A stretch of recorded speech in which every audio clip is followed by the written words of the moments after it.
Kim, welcome to the show.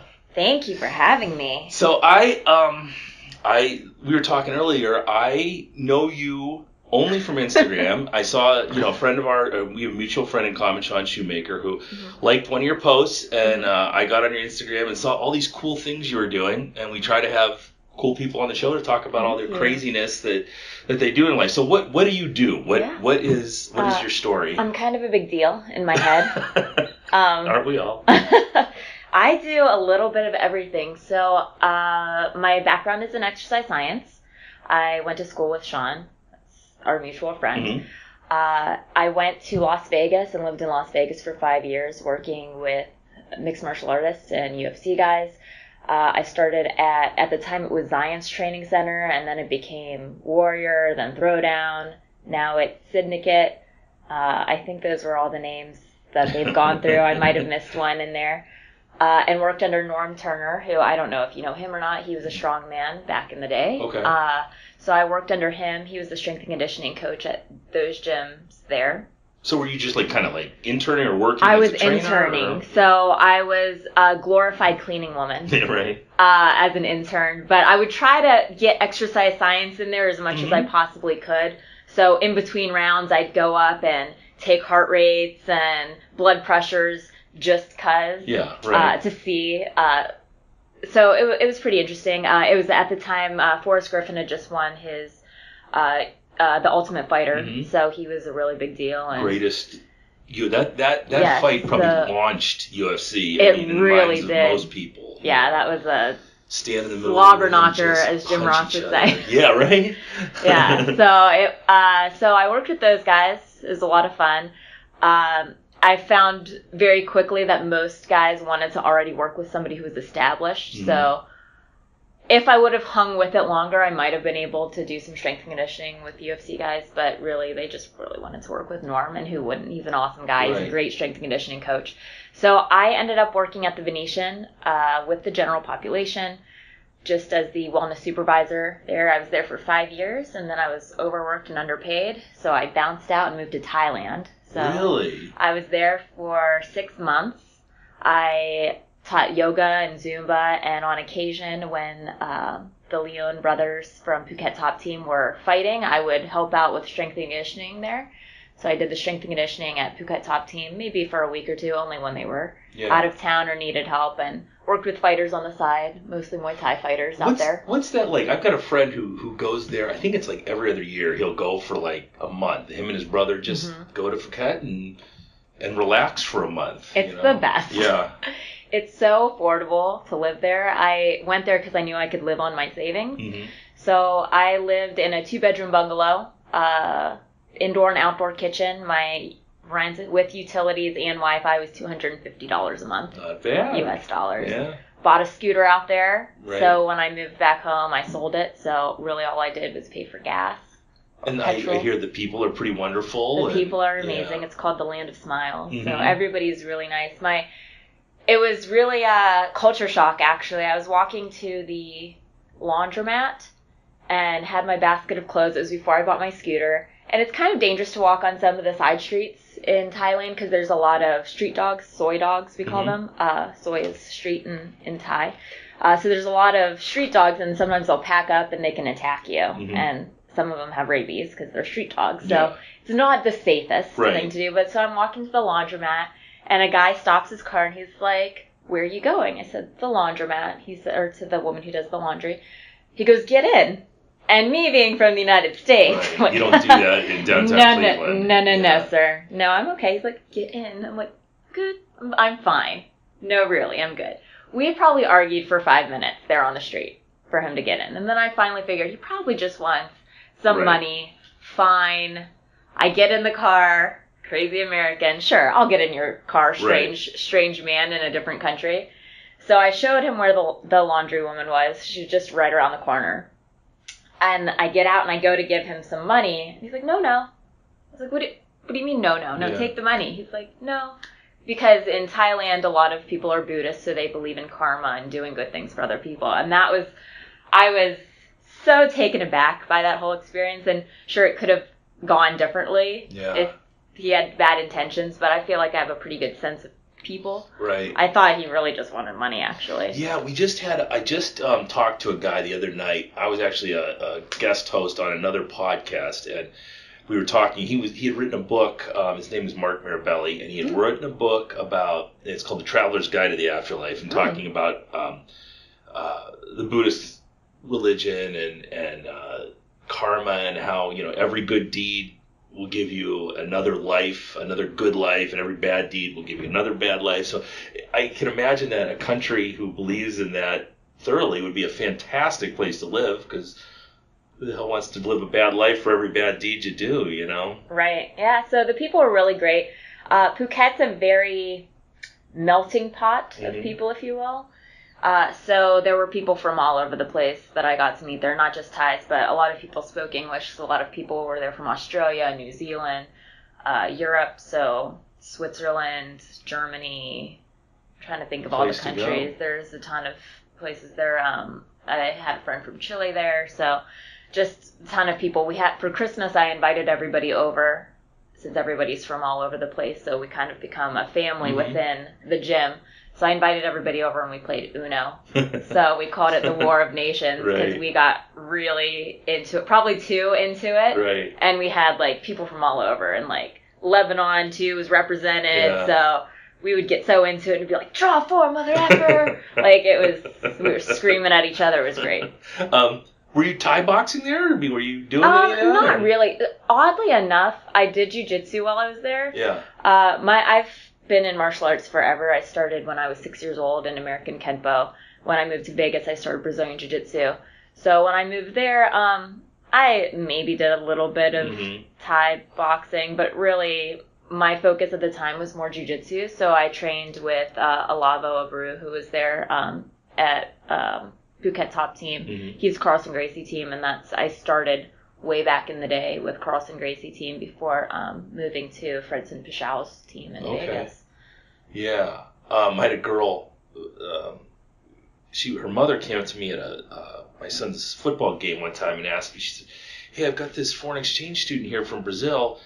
I know you run a gym. Do you know anyone who does Thai kickboxing? And she wants to get into that. I said, she came over and said, you're from Brazil and you want to do Thai boxing? I said, why aren't you doing jiu-jitsu? Oh, I just like doing it. And it was like, yeah. Wow, I've never heard of that before, Yeah. Well, they're good at all kinds of sports. The Brazilians. They're very good at all kinds of fighting. Yeah, and they are super excited about being Brazilian. I mean, they really are. Nobody who's more patriotic than a Brazilian person, Some of these UFC fighters, that Cody Covington, did you see that where he got into the fight with the guy from Brazil? They were in Brazil. I think was it Verdum? It was a guy who was much bigger than him. I think it was Fabricio Verdum. He was talking all this smack about Brazil, and he couldn't wait to get out of there. And someone had a boomerang at the press conference, and he threw the boomerang at him. Hit him with the boomerang. That's amazing. Yeah. Wow. Now he's They're getting some Australian skills in Brazil. Yeah. Apparently. So now the Brazilians all hate him, which I think was probably part of the guy's. That's interesting. Well, I know.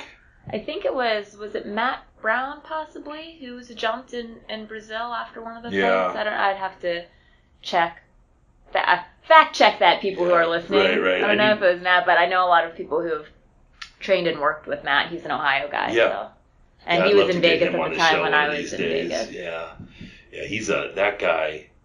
Talk about a primal guy, man. He's a beast. He really is. And you would see him on the street and probably think, oh, here's this little thin-looking guy, and Jesus, I wouldn't want to be the guy who actually, who made the mistake of jumping him in Brazil. Yeah. It's something else. But yeah, I'd have to fact check that. I probably could. Well. We'll fact check it later. Out, we'll put it Someone's in the yelling notes. at their speaker right I'm now. sure. So where are you training now? What are you doing now? So right now I am doing stunt work, actually. That's why my hair is different than the last time you saw my pictures on Instagram. It was very long and blonde before, and I was just a stunt double. So now it is very short and very dark. How did you get into that? So one of my really good friends that I've known for about 15 years, Johnny Yurko, he is on a stunt team in the Cleveland area out of Madison called the Stunt Predators. And they sent him out to Tucson, Arizona, and he worked at old Tucson for a long time, learning all the tricks and stunts and falling off the buildings and things like that. So when he came back, he was doing a lot of things. I was like, man, I'd love to get into stunt work because I've been in martial arts my whole life. So, like, to get paid to fall, perfect. Sign me up. So it took me about 6 months of my own footwork of contacting the person who runs Stunt Predators. Like, I really want to do this. And after he saw, after 6 months, that I was serious and I wasn't letting up and I was one of those squeaky wheels that was trying to get the oil, he said, sure, come on up to team practice.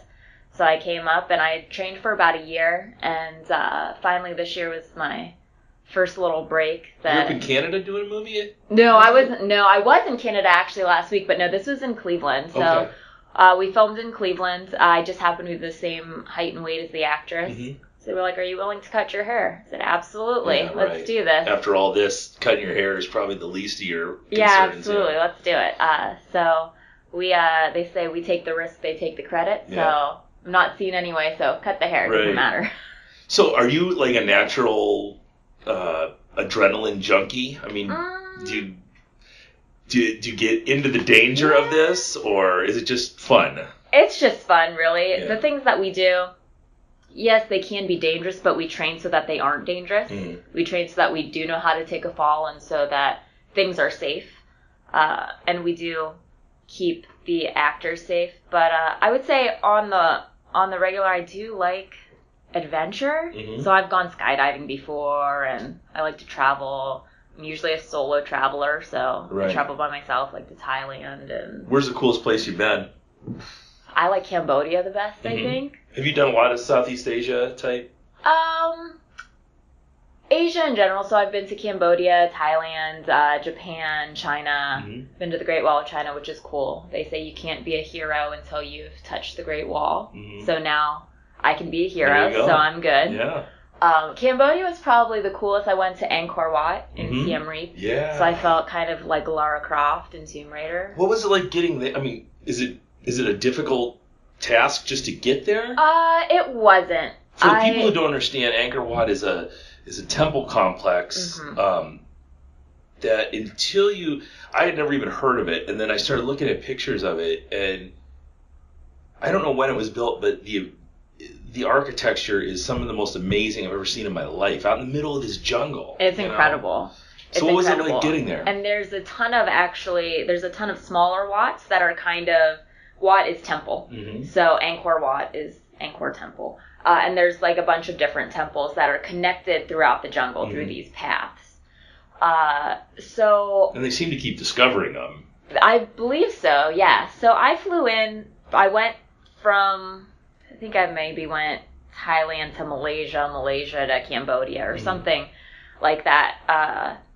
And I don't even know how they took me. I got in a little tuk-tuk and I was like, take me to the Wat. And everybody, because it's so touristy now that everybody knows how to get there. But it's very interesting because of the fact that the Wats are all connected. Mm-hmm. So I would walk, as a solo traveler, I would walk by myself through these jungle paths. Also, I wouldn't recommend that. Yeah. But I would walk by myself, and it was really interesting because the children there in Cambodia are the most aggressive children I've ever seen in any country I've ever been to as far as asking for money. Yeah. To the point where I would go to my hotel and cry at night because I couldn't handle how aggressive they were. So I was walking down from one temple to the next, and there were two little kids in the jungle. It's my first encounter with the children of Cambodia. Oh, how cute. They're adorable. Oh, they want to sell me things. Adorable. Yeah. So they're trying to sell me things. And I'm like, no, I'm okay. They're like, no, like, here's some stuff. So I'm okay. I will buy, I don't even remember what I bought. Maybe a postcard. So I give them $1, and then all of a sudden 7 children jump out of the jungle. And I was like, oh, I got had. Yep. I was bamboozled. So then all of these children are begging me for money. So I'm like, how do I handle this? Yeah. So, okay, I will take one picture of you all, and I will give you $1. So they're like, okay. So they get together, I take a little photo of them. all 8 of them, little swindlers. Yeah. And I give them $1. And they're like, $1 for each of us? I said, no, children. Right. $1. You figure out how you right. separate it.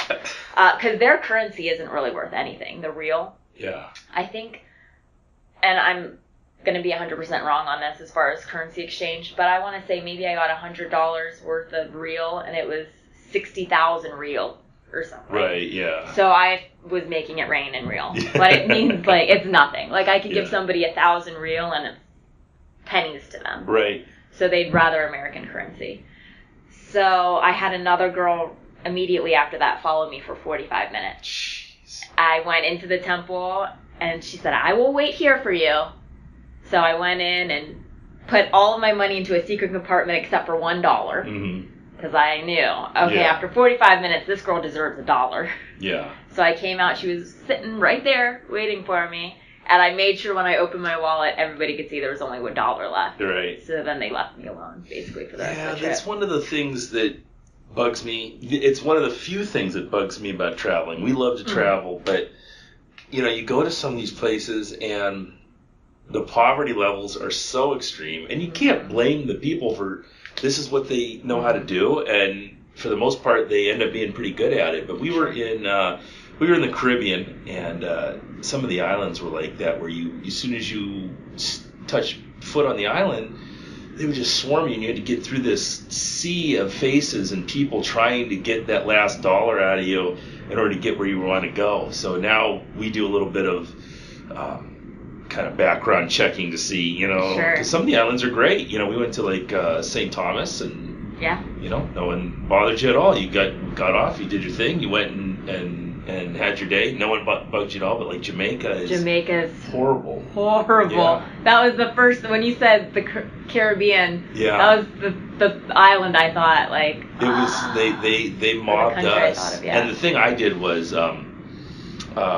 we know we wanted to go and check out a couple things, and then we wanted a beach somewhere that was as secluded as possible. Sure. And all these guys are trying to get us to their cabs and everything, and I found the smallest guy, like Kevin Hart. So I looked for the smallest cab driver I could find. I was just like, you. And he was like, looking at me. And I called him over and I said, this is what we want to do. And, this is exactly what we're willing to pay. He said, okay.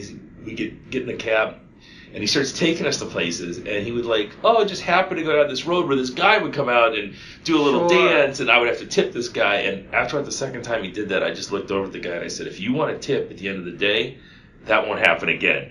He said, all right, man. And he just took us to this beach, and, he got out, went to the bar himself, and then we went to the beach, and he said, just wave at me when you're ready to go. And a couple hours later, we waved at him. He took us right back, and it was great, Right. But, this is how much tipping money I have. Exactly. So it either goes to you or it goes to all your friends. That's exactly what I told him. You make the choice, sir. Yep. But, that you just got to do some...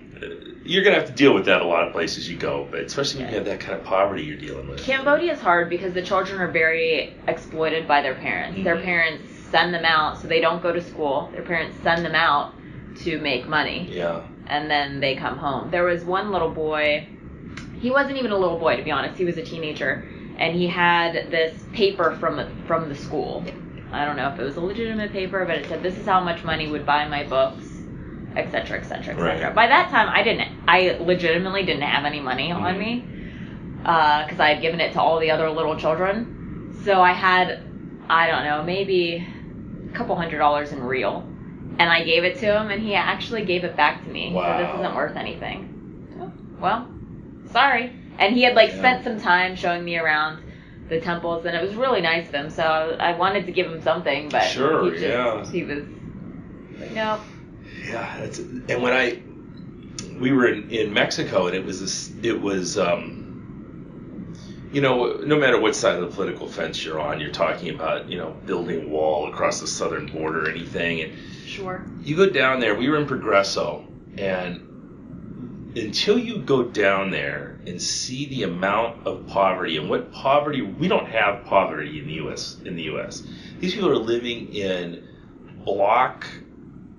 basically cement block caves with no windows, I've built one before, actually. Yeah, it's like, how are you going to tell these people that they can't come across the border and make some money, and we're going to build a wall and keep all these people out. There's no way you're going to keep people out when you have that kind of poverty right across the street from these incredible houses with views of the ocean and all this money. And Sure. it's the land of opportunity. They're going to find a way across. And, until you do things like, change the drug policies in the country or change the tax system in the country, that, you're not going to keep these people out. You might as well let them come in and find a way to tax them so that they're, contributing to the economy just like everybody else. But you're certainly not going to keep them out.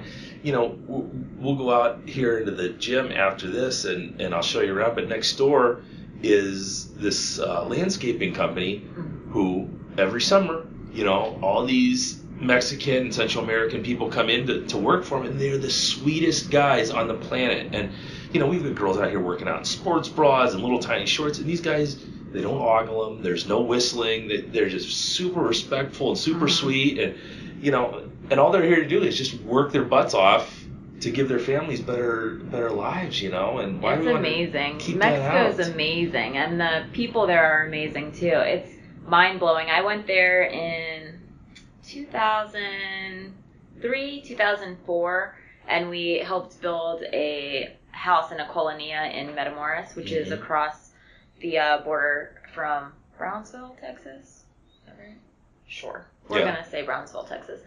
And the children there were some of the happiest children I'd ever seen in my entire life. It was life-changing. Yeah. Because they were running around barefoot with these rusty barbed wire fences all over the place, playing soccer, not a care in the world, smiling and laughing. And then you have children here in the U.S. who are like upset that they hadn't gotten the newest iPhone yet. Right. So it's completely different. I think that was the moment that I loved traveling. That was the moment that I was like, I need to see more of this world. Well, Mexico was a eye-opening experience for me when I actually got to see what poverty is, and then you start to hear what other, they try to scare you with, the cartels are, okay, so the 50, 60, 70,000 people who come across the border at a time, you're dealing with one or two people from the drug cartel. How about we deal with the drug problem and leave the people alone that are actually just trying to come here and do something, good for themselves and good for their family. But yeah, it's definitely an eye-opening, life-changing experience to go down there and see that. And, don't just stay on the resort. Go see Mexico, Yeah, because if you stay on the resort, you're not seeing the country. No, you're seeing this resort that was made for Americans to come down and vacation. It's nice and safe and sterile, and that's tough. Yeah, travel's my favorite. There are a lot of places that are still on my list to see. If I could see it all, I would see it all. What if you go somewhere right now? Where would you go? So this year I was supposed to go back to Slovakia. It's where my family's from. Oh, okay. My mom and grandmother, who have both passed away now, they came here in the 50s. So they were immigrants. They actually survived. So you're first generation. I'm first generation on my mom's side. So they survived the Depression in Slovakia. So my mom and grandmother at one point were living in a ditch in Slovakia, and my uncle was stealing them bread. That's where they were. So the last time I was there was 1993, right after the Velvet Revolution, when the Czech Republic and Slovakia split into two separate countries. So it's been a while since I've been back, and my family is going next month, and I was going to go, but it just didn't work out with work and things like that. Yeah. So I'd probably go back to Slovakia first, and then just Europe in general. Just do a whole European excursion and see as much as I can. We were in Iceland this year, and or last summer actually, and then we are looking at going. We've got this idea that's floating around with a bunch of the guys in the strength athlete community, where a bunch of us want to go over there.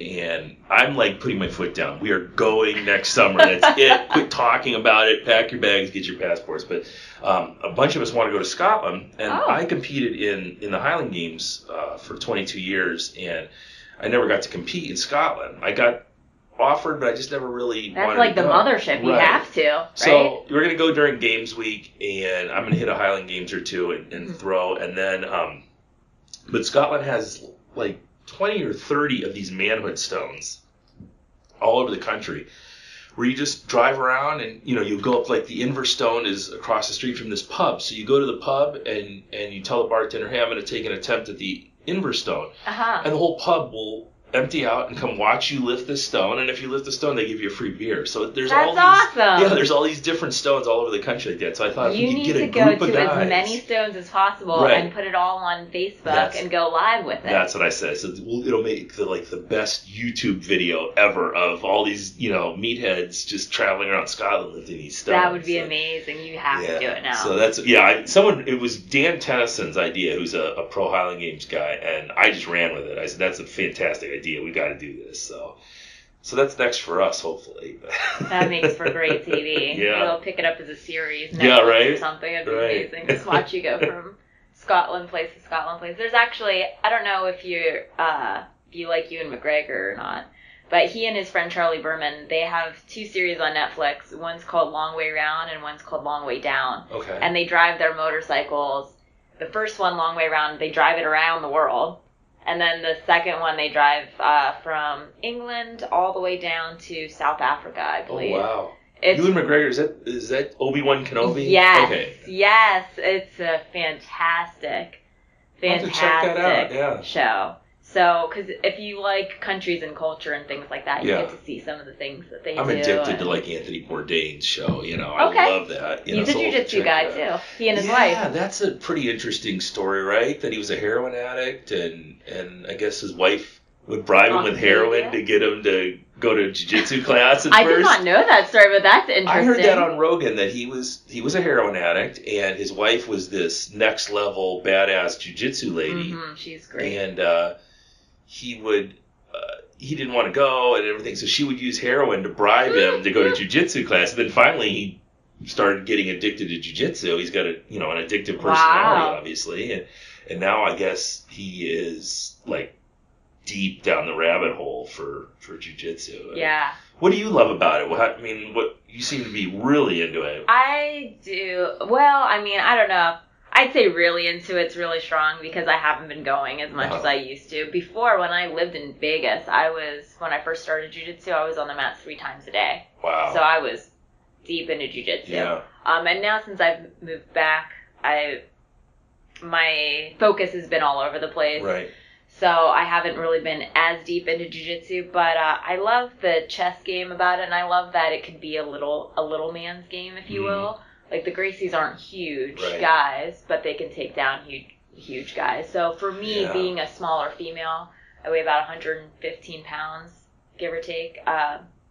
So the fact that I could use that to my advantage in certain situations, just from a safety perspective too. Yeah. I do some like women's self-defense stuff and safety classes and talks on situational awareness and things like that. So from that perspective, jiu-jitsu is fantastic for me. Yeah, they changed the game. It was amazing to see.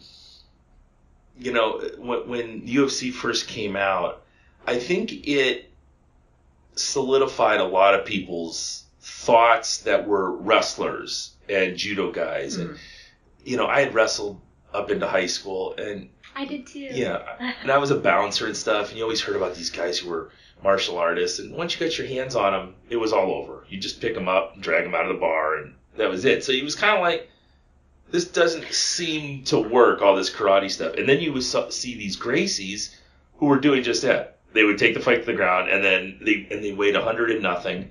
Sure. And they were just choking these guys out. And then what was really interesting is when they started going up against guys like, and this is probably way before your time, but you would have Hoist Gracie fighting Dan Severn, and Dan Severn was an absolute beast. He looked like Freddie Mercury on steroids, right? And Hoist just outlasted him and ended up beating him, And so here's these two high-level grapplers who were both, at the top of their games, and eventually the jiu-jitsu guy won, and that just, I think that for everybody just solidified that this is what you need to learn. You need to learn this stuff. And yeah, the game has changed so much. People are evolving so much too. Like, even since, so UFC I think started in 93, maybe? Something like that. Yeah, it was right when I was getting out of high school. Yeah. And since then, people's skill levels have just got, you can't just Chuck Liddell it and just throw some looping lefts and hope for the best. Like, now you have to have some, I mean, sometimes it'll work still. Yeah. Sometimes you catch a guy, but their skill level is just unbelievable. And I think that's really why I like training in Vegas, is because the people who are training in Vegas are doing it as their career. Yeah. Like, this is what they do. So the skill level in Vegas, not to knock anywhere else. There's amazing people everywhere. There's some great guys even in the Youngstown area with jiu-jitsu that I've trained with. But when you're doing it every day as your job, like, your skill level is just, and you're bouncing from gym to gym doing the same thing with other people who are doing it as their job. Right, yeah. It's incredible. That's what I try to tell people about Olympic weightlifting in this country, is that, you know, they want to know why Olympic weightlifting isn't as great as it is in other countries, because we're good at all these other sports. It's like, in some of these countries, that's what these guys get paid to do. They get paid to wake up and train 3 times a day, and all their food is taken care of, and all their rent is taken care of them. That's all they have to do. They're not working at UPS and then coming in here and lifting weights once a night. You know, it's a whole different story for and I would imagine, you know, when you're a professional fighter like that, you get an opportunity in a place like Vegas or LA, you know, to be able to do that. Have you been out to Strong Style here in Cleveland? I have not to train MMA. I was actually there just for an open mat to train my break falls. Actually, I just me and another stunt girl and I don't know the proper no, don't worry about English. It. Nobody listening to this show understands. If you do, feel free to contact me on all my social medias and correct me on my English and my grammar. But so another stunt woman and I, Shahara, we went and just worked on our break falls before our class, just to make sure that everything was on point before we got to thrown out of a building or something, you know. Right, before we train for our stunt training, so that if somebody is there watching us to see like who would be good for what gig, that we look on point. So yeah, I always tell people, we had Paul Jordan in here the other day, and Paul is an absolute badass. He's a 2-time Masters national judo champion. He runs a super successful judo school here in this county in Avon, and we were talking, and I said, one of the most important things I ever learned, I went through, when I was like 21, 22, I went through pro wrestling school. Oh, fun. And I was doing Highland Games at the same time, and I was really good at Highland Games, and I ended up hurting my ankle. I'm like, okay, I'm not going to do this anymore. But the most important thing I learned in that was how to take a fall. So important. And now when I slip on the ice, I take the fall the same way. I remember my son was like weeks old, and I was holding him to my chest, and I stepped backwards and didn't see a hammock, and I fell backwards, and I tucked the shoulder blades and pulled the head up, and I was fine. The kid was fine, but it just came back to you like so quickly. And it's so important. Everyone should learn how to do that. I agree, especially as they get older too, because once you get older in age and things are a little bit more fragile and brittle, like falls are what end up killing people. It's the things that happen after the fall. Yeah. The decline after the fall. Yep. And I tell people, like, we'll have older people come in the gym and they don't want to do burpees because it's so hard to get up off the ground. And I'm like, this is the thing you should be doing more than anything. Forget everything else. Can you get down on the ground and get back up? Sure. Those are you're 70 years old. This is what you need to be able to do, And sometimes they listen and sometimes they don't. Mm-hmm. We have one guy in here who I just love. His name's Tom, and I always tell people he's trying to kill himself with fitness. He's like 65 years old, and he's in super good shape, and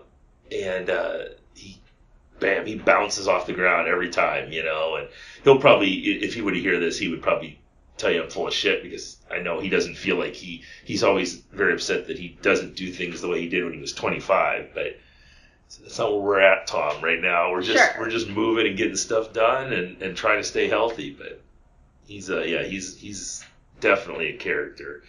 Are you working with anyone now? Are you training people, or? I am not. For a little while there, I was teaching at Youngstown State University in their exercise science department. Now it's called the Kinesiology and Sports Science Department. That sounds much better, right? Changed the name a little bit. You could have that on your major instead of exercise, right?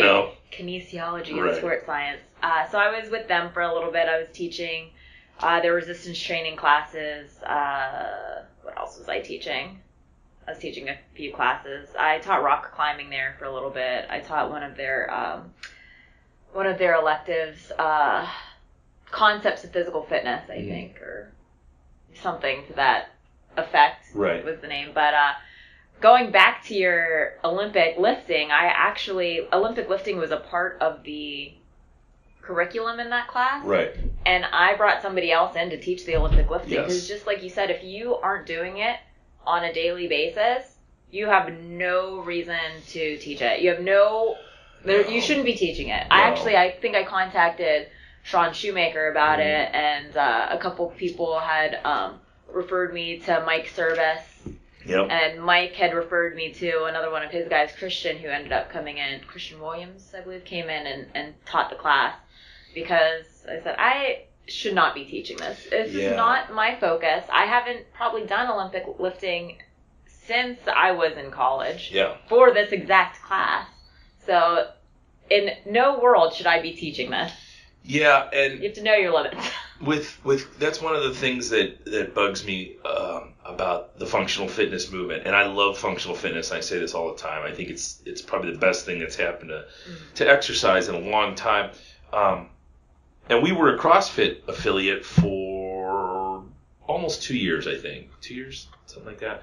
But when we dropped our affiliate, I kind of had this epiphany where I was going to go back to doing what I was good at, and I was going to stop worrying about the things that CrossFit said I should be worried about, you know. So we got rid of we got rid of the high level gymnastics because I was tired of people banging their heads off the ground doing handstand push-ups and things like that, or hating themselves because they couldn't get a muscle up. And then we got rid of the Olympic lifts. And the thing about it is you know, I was a high level professional strength athlete, and I never did Olympic lifts, and I threw really far and was very explosive, and the thing about it is I just never had that movement where I could drop under a snatch and drop to a full squat and then come out of it. And I'm thinking, why do I want to have this poor housewife come in every week and fail at something that's pretty high level? It's extremely high level. And why not just teach her how to squat and bench and deadlift and lift an Atlas stone, all these things I can teach you to do in literally 5 minutes, and you're going to be successful at it. And if you get stronger, you'll keep hitting personal records, and you'll keep feeling good about yourself, and your life will be great. Or I can teach you to snatch. You might always be shitty at it. You may never hit a PR. You know, you may just always stay at 85 pounds for the rest of your life, and you're going to hate yourself and hate the gym every time you come in. Well, and even for athletes, there are other ways to achieve that kind of power without using the Olympic lift, unless you're training to be an Olympic lifter or training for CrossFit Games. There's no, I feel personally, and people can hit me up on my social media and disagree with me, but I feel personally, unless you're training for those specific things, there are other ways to achieve what you're trying to do, as far as football goes, as far as soccer goes, as far as any collegiate sport that you're playing, with the exception of Olympic lifting. And I take that back about Olympic lifting. I had done some Olympic lifting in Vegas with John Bros. So John, if you're listening, John Bros, he I'm knows sorry. Shit too, I'm sorry, average Bros Gym. I have seen you and trained with you at one point. They always relate the study where in Mexico City Olympics, they went down and they tested all these athletes to see who had the best vertical jumps. And the Olympic weightlifters had the best vertical jumps of all the athletes they tested, including the high jumpers. Mm-hmm. And I think what they took from that is, well, if you want to be super explosive, you need to do Olympic weightlifting. And I think what the other side of that coin is, were they really explosive, and that's why they were good at Olympic weightlifting? Sure. You know? So I think that kind of... Where they already had those muscle fibers. Exactly, yeah. Yeah. Because you can't tell me that you know, some of these powerlifters or highly engaged athletes or strongmen who are just super... or fighters who are just super explosive guys don't have that same muscle fibers and probably could have been Olympic weightlifters. They just... You know, they didn't do Olympic weightlifting, but I bet you they still had those same explosive, you know, numbers. Yeah, that's one of my pet peeves. I've just never been an Olympic weightlifting guy. My wife is, technically she's fantastic, really good and a really good coach, but even she's like, why do we do this? Why not just do the stuff that everybody can do. And sure. There's a lot of things as far as CrossFit goes that I'm not super a fan of. I think CrossFit is great in theory. Mm-hmm. I think the movement itself and getting people moving and getting people excited about fitness was fantastic. Yeah. But some of the things, give me an example, because we're probably on the same page. A little bit. So same thing with what you were saying as far as like the handstand push-ups, mm-hmm. and I've seen like the kippy handstand push-ups, and even the kipping pull-ups. If you can't do a straight pull-up, you shouldn't be doing a kipping pull-up. I agree. Because you're just going to destroy your shoulders. Yep. I saw I wouldn't say I got into a Instagram war over it, but I did make a comment on an Instagram. I saw 2 pregnant women doing kipping pull-ups at a CrossFit gym in Vegas. And, which, okay, to each their own. And I totally am a firm believer of pregnant women working out. Mm-hmm. I've had friends who were spin instructors who spun up until the time that they're like, oh, and my water broke. Sorry, class, I need to go to the hospital now. Yeah. It makes labor easier. There's a whole bunch of benefits of being pregnant and doing that. However, my personal thought with kipping anything, but in this case, kipping pull-ups while pregnant, is the relaxant in your body has made your ligaments looser. Yep. So if you're doing a movement in which you're switching your direction very quickly, you are at risk for, I think, some shoulder issues and dislocating your shoulders. So I made the comment very nicely. I wasn't mean about it. I just said, you might want to consult a doctor before doing this. And they gave me our husbands are our coaches and they are both doctors. All right. Well, great and fantastic for you. And I hope the best for your shoulders. Yeah. No, that's a really good point. I never thought of that, they're getting ready, for hips to spread and all these things. Sure. And it's not localized, Yeah, So it was interesting, but to each their own. Yeah. I've seen videos of pregnant women box jumping and people celebrating it. It's like, the only times I program box jumps into the workout, and every time we do, somebody misses. Oh, right. So, I mean, why would you do this? Just do step-ups or, well, anything. Yeah, and there's so many things you could do while pregnant and working out safely and effectively. And almost every month it needs to change. You need to start, this week we can do these exercises. Oh, okay, so now we can only do these exercises. And it goes all the way, Yeah, a prime example of a fantastic athlete who continued to work out while she was pregnant and after was Callie Reese. She's a Muay Thai fighter. Yeah. And she worked out up until the time she was pregnant. Obviously, she didn't she didn't spar Muay Thai, but she still hit mitts while pregnant and had a fantastic pregnancy as far as I know. And baby was healthy and everything was great. And she really kind of showed her arc of fitness while pregnant on her social media, and it was really great. Well, you got to think, a good example. And people, it's like the vegan debate. People get violent in their side, like their team. Sure. And with women, when they post some video of themselves working out pregnant, you always get somebody who is violently against it. Sure. You're doing this is horrible and yada, and inevitably you go to their Instagram page and it's just some big out of shape woman who is they just want you to believe that this is the worst thing you could do for yourself, and in fact I can't think of something worse for yourself than letting yourself gain 60 pounds with a pregnancy and just being in horrible shape during the most stressful thing you're ever going to do as a human being, Sure. And just be in horrible shape and condition and not being able to breathe as well. Sure, well, not only that, but what you eat also affects the baby's health. And you could see that in kids after they're born, like, oh. Yeah, your eyes are a little bit too close together and your head's a little misshapen. And I don't think it's that far. But it probably doesn't go that far, but still, like, you could tell, like, your the mothers who ate healthier, right, as opposed to moms who maybe ate, I don't know, fast food 7 days a week. We've got a mom in here who I went to high school with her. She was one of my best friends coming up, and she is my age, so she's 44, and has had 5 kids, and I mean, she looks better than most 20-year-olds you see. I mean, she's That's awesome. jacked and in shape, and she's doing yoga and teaching yoga, and she's running around with these 5 kids in her Suburban that's like spewing toxic fumes out the back because, you know, she doesn't have money to buy a new one. But Sure. yeah, I mean, she's a warrior, and you know, she was in shape for all her pregnancies, you know, and it can be done. It just takes work, just like everything else. Who was that mom that was shamed for being fit? Do you remember? It was a few years ago. It was still when I was in Vegas, so it had to have been 6 or 7 years ago. She has maybe 5 children as well. Yeah. She's super fit, and she had posted some picture with her like super fit and her kids. It was on a magazine, I think. And she said something about, like, what's your excuse? And right. people fit shamed her. They will lose their minds. It was unbelievable, like, how badly people fit shamed this woman. Like, everybody wants to be able to. You can't take their excuses away from them. They will just go insane. We had a kid in here a couple days ago with a 2-year-old, and Jonathan, and he's holding the baby doing kettlebell snatches with the other arm. And then it was time for the other arm. He'd switch the baby. And I took a picture of it, and my wife got on there and said, you know, what's your excuse? You know, you hear this all the time, oh, I have kids. Sure. Go on a walk with your kids. Yeah, we all have kids. We all have jobs. We all have school. We all have all these things, you know. You just got to make time for it, you know.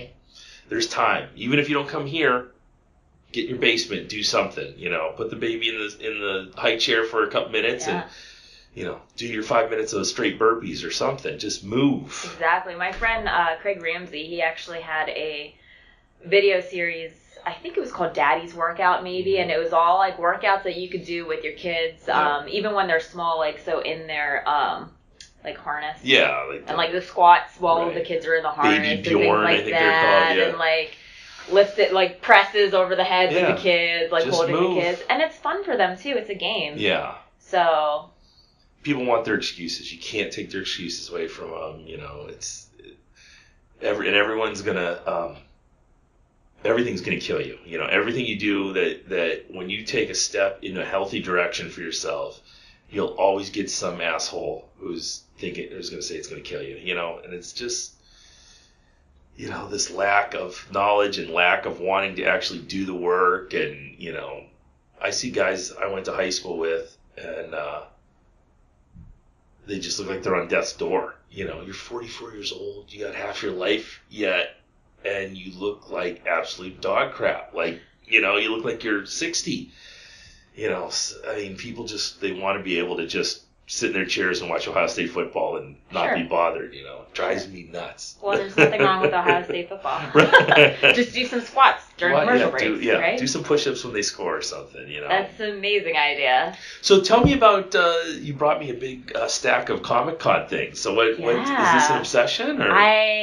I do enjoy comic books. Yeah. I feel like maybe I'm supposed to be a superhero. I think maybe that's what the training thing is. Mm-hmm. No, I think in this life I'm supposed to be a superhero. He's going to get you a costume? Well, I have a couple. Oh, there you go. So for Free Comic Book Day, I was Mockingbird. I don't know if you happen to see that on my Instagram. No. It's there when I had my long blonde hair. So now that my hair is short and dark, I'm going to be a different superhero that people can guess. I'm not going to divulge it until July 7th for Youngstown Comic Con. So if anybody wants to come to Youngstown Comic Con, you can see me there in my new costume. Now that my hair is short and dark, feel free to guess. There's been a lot of Black Widow guesses and a lot of people guessing. But no, one day I was asleep, my alarm went off, and I don't know what came over me, but the first thought I had in the morning was, well, it's time to save the world today, and I hit my alarm. And that was the first thing that came out of my mouth. Like, I was like, wow, that was an interesting thought. Yeah. So I think maybe I'm just supposed to be a superhero. It'd be a good way to wake up for everybody. That's the way you should. It was amazing. I prefer superheroes that don't have actual superpowers, that are just all-around badasses, because that's attainable for me. You know? Like, that's super attainable. Like, if I put enough effort into that, I could potentially be that person. Yeah. Just got to go to, you know, you've already been to, Thailand, you know, and just get in the whole monk thing and get yourself centered. Been to Angkor Wat, so I've got my Lara Croft on. We'll see. Yeah, there's something about that John McClane Die Hard thing where you're not a, you know, superhero. You just I tough. love it. I'm super into Vikings and Shield Maidens too, so I love all your Oh yeah, Viking I things posted that a you Viking have thing around. today. I'm so I far saw behind it. on that series that I got to get I caught back up liked it. again. It's amazing. I love Lorgatha's the best character. She is so phenomenal. Yeah, I love that relationship in season 1. You know, between those two, and like I said, I've got a couple seasons to catch up on, but that was that series. It takes a lot of heat for not being, Ragnar Lothbrok was a real human being, and his sons were real human beings. They did do amazing things, and they borrow from a lot of other historical characters. And but it's also television. Who cares? It's television, right? I saw this guy bitching on, and I follow a bunch of these comic book things on Facebook and Instagram. And some guy was bitching that Thor Ragnarok wasn't accurate to Norse mythology, and and all I wrote on there was and the Hulk and Iron Man wasn't in Norse mythology either. It's a fucking comic book. What, are you crazy? It's not the same as Norse mythology? Are you kidding me? That's amazing. I would love to be her for a Comic-Con once. That'd be fantastic. But now I have to grow my hair back out. I have to dye it blonde again. Get the braids going. I love braids. So I'm in an axe throwing league too. I saw that, That's where I'm going after this. I'm in my 3rd season. Nice. Of axe throwing. We were going to go out there. You absolutely should. Yeah, we haven't gotten a chance yet, but I definitely want to head out there. No, if you get a group together, I will join. You have to, if you're into that stuff, you have to go to Iceland. People are so sick of me talking about Iceland on this show, but you have to go there. It is the most amazing place I've ever been to in my life. And if you're into Vikings and I do. So I named my axe too. We name our axes. I have to actually broke my axe, so I need to get a new one. I might do that after here because tonight's league night. But I named it Valkyrie. Nice. I put the Valkyrie symbol on it, and I bedazzled it with glitter and everything, and it was awesome. Yeah. Do you follow Andy at Norse Fitness? Do you know Andy? I don't think I do.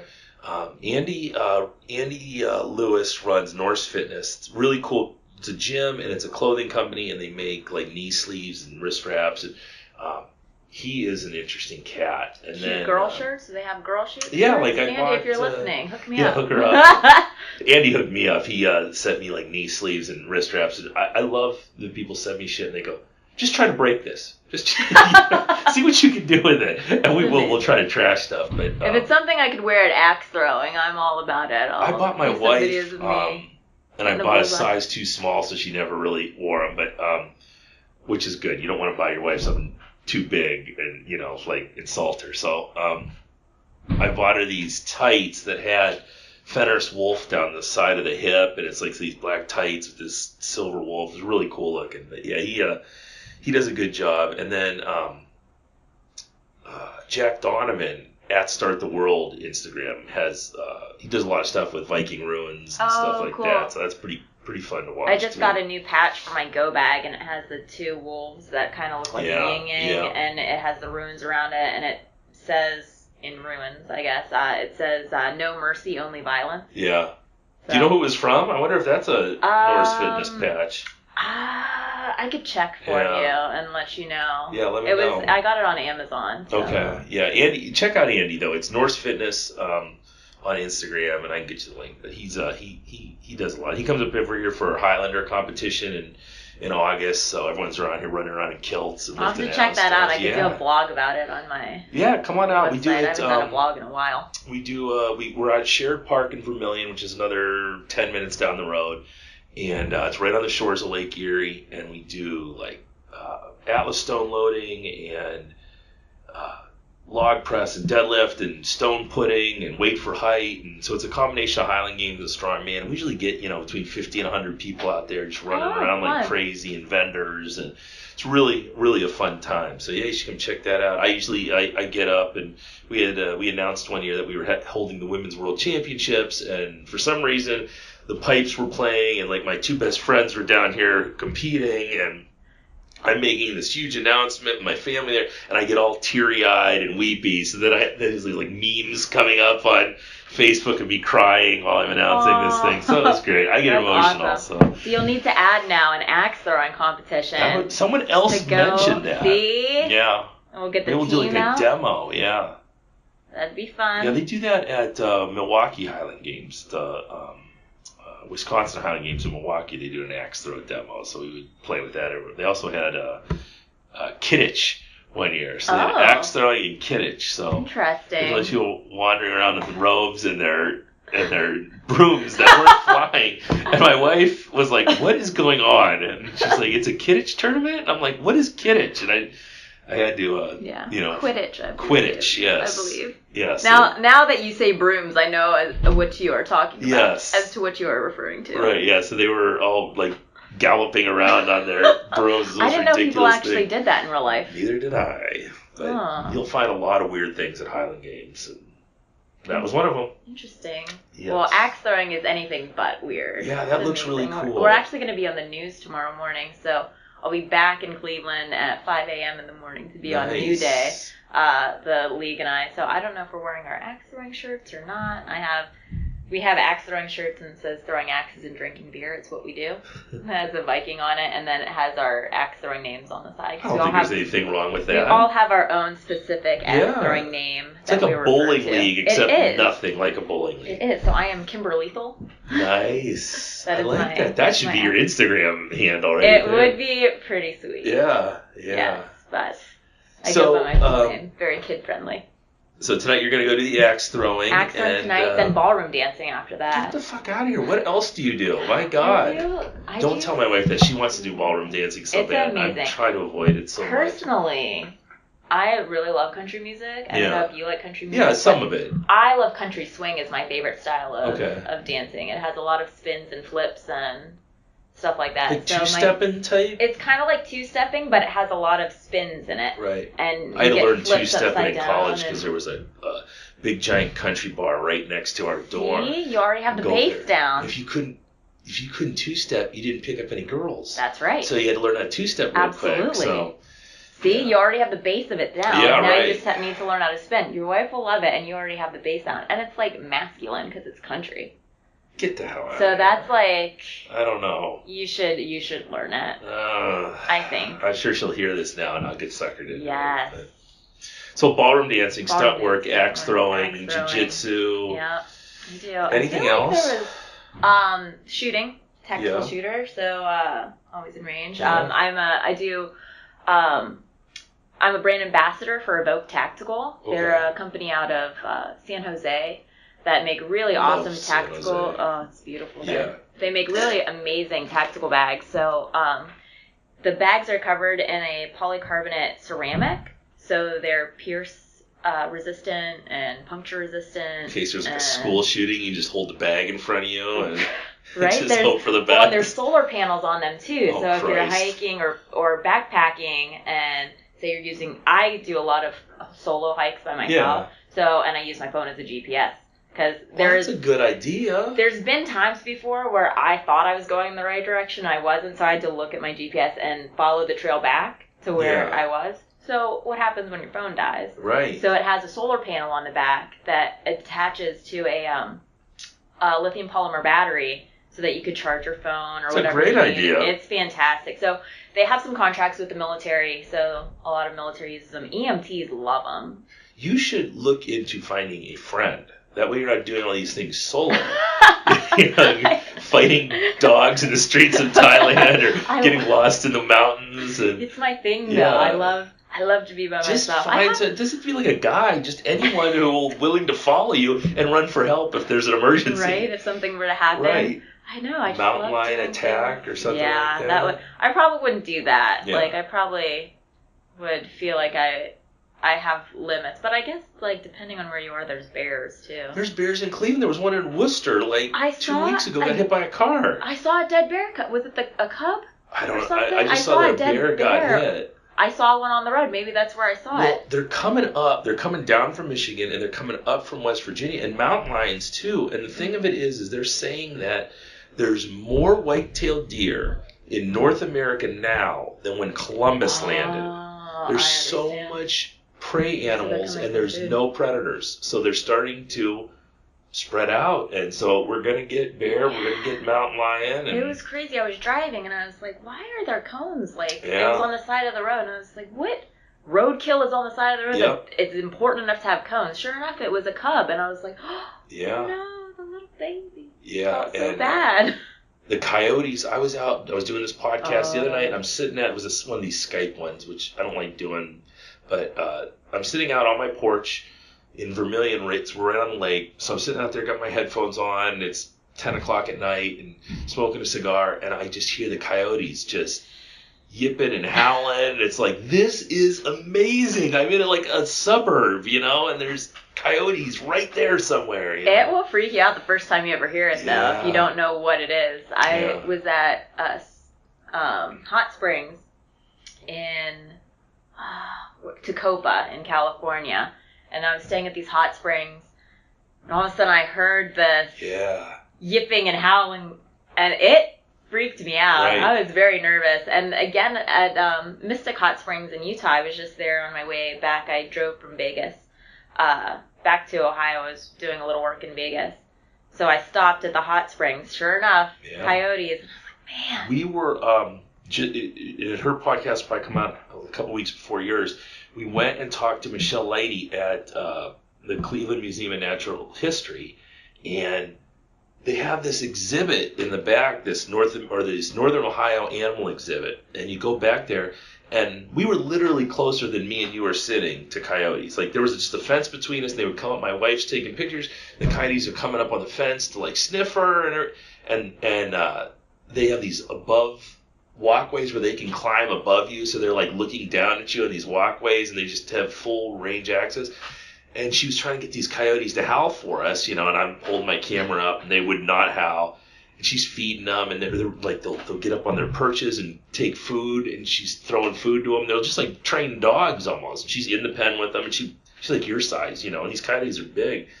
So I was kind of bummed that I didn't get to hear them howl. And so I'm pulling out of the parking lot, and I get down to the Wade Oval.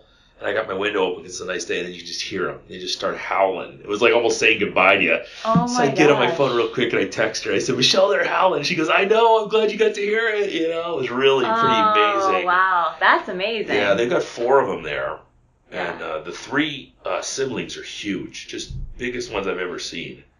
They look like big German Shepherds. And I didn't even think they got that big. But they were big dogs. So. I had a friend kind of in the realm of coyote talk. I had a friend who backpacked the entire eastern coast of Africa. Wow. And I don't know what country he was in, but he had posted these pictures, and they were at a campfire, and there were these hyenas that came up to the campfire, and he's feeding these hyenas with his mouth, Jesus and Christ. there's one standing on his back. And I was like, Kevin, do you realize how dangerous right. hyenas are? They will rip your face off. And he's like, I didn't know that at the time until afterwards. There's some kind of mutant animals, too. They're not even, they're not cats. They're not dogs. I don't know what the hell they are. I think they're part dogs, maybe. But he said afterwards he went to a different zoo, and they were feeding these hyenas. And the hyena jumped up and grabbed this, maybe it was a zebra leg or something, and just broke the leg in half. Yeah. He's like, I had no idea how dangerous they were until after I posted the picture. Yeah, don't do that. Don't do that. This is your public service announcement. Yeah, right. Do not feed hyenas with your mouth. Well, I tell you what, this has been really good. I have to get going and teach a class here. Are you going to stay and work out, or are you heading out? Well, I originally planned on working out, and I forgot my tennis shoes. So unless I'm working out in cowboy boots. Well, we go barefoot too all the time. Or so it's not. This isn't Planet Fitness. So you're more than welcome to. But this has been great. I'd love to have you on again anytime you're in the area and you want to jump on, and we'll have a conversation. Sure. So tell them where to find you on your social medias and everything. So on Instagram and Twitter, I am at Kimberly Root. That's at KIMBERLY ROOT. And at Facebook, my fan page is facebook.com/The Kimberly Root. The Kimberly Root, just like the Ohio State. Yes, because someone stupid took Kimberly Root and won't let it go, and I don't know who it is because I don't use it. So awesome. The Kimberly Root on Facebook. So feel free to follow me, and check me out at Comic-Con and see what costume. You'll be able to see what superhero you'll be. Right. Awesome. Thank you very much for coming on. I appreciate it. We'll do it again. Thanks for having me. All right. This has been The Refined Savage. See ya.